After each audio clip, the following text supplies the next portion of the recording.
The first memory doesn't arrive gently. It arrives fully formed.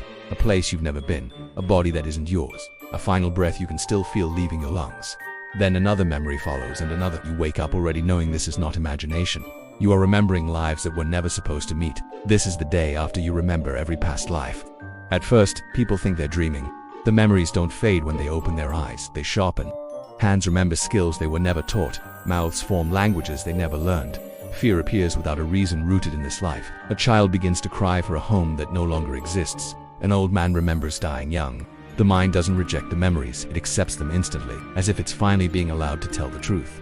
People remember dying, not metaphorically, not symbolically. They remember the weight of it, the slowing, the moment the body let go, and then they remember waking up again somewhere else, as someone else. Grief changes overnight. You don't just mourn the dead, you mourn yourself. Lives that were full, lives that were wasted, lives that ended before they understood why they mattered. History stops feeling distant. It feels personal. Someone remembers building a city that no longer exists. Someone else remembers burning it down. They stand next to each other on the same street, both recognizing the same place for different reasons. No one knows how to apologize for something done centuries ago. Identity begins to blur. Names feel temporary.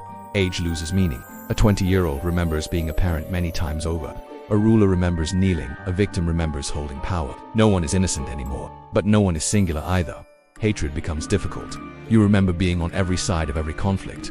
You remember fearing the same things you once caused. Forgiveness stops being a moral choice. It becomes unavoidable. Some memories are heavier than others. Lives of cruelty, lives of indifference, lives where suffering was noticed and ignored. There is no distance left to excuse it. Regret becomes eternal. People stop asking what happens after death. They already know. Death was never an ending. It was a doorway with amnesia attached, and now the amnesia is gone. Religion doesn't disappear, it changes. Faith is no longer about belief, it's about acceptance. The idea that existence has been patient, that lessons were repeated until they stuck. Then the strangest memories begin to surface. Not all past lives were human. Some remember moving on four legs, some remember wings, some remember being something slower, older, watching rather than acting. The realization spreads quietly.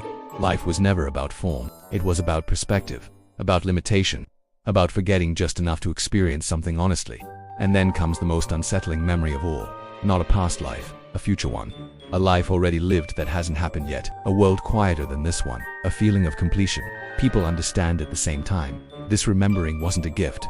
It was a signal. There are no more lessons left to learn the hard way. The world doesn't collapse, it softens. People rush less. They listen more. Children are born calm, as if they recognize the place. Elders feel unfinished in a good way, like they finally understand why they stayed so long. The fear of death fades, not because it's gone, but because it's familiar. And in the silence that follows, a final understanding settles in. You were never living just one life. You were living all of them, one at a time, on purpose. The day after you remember every past life is not the day humanity gains answers. It's the day it stops asking the wrong questions. If this felt unsettling, there are more worlds waiting. This is the day after. Until next time, you've been here before, and you'll know when it's time to return.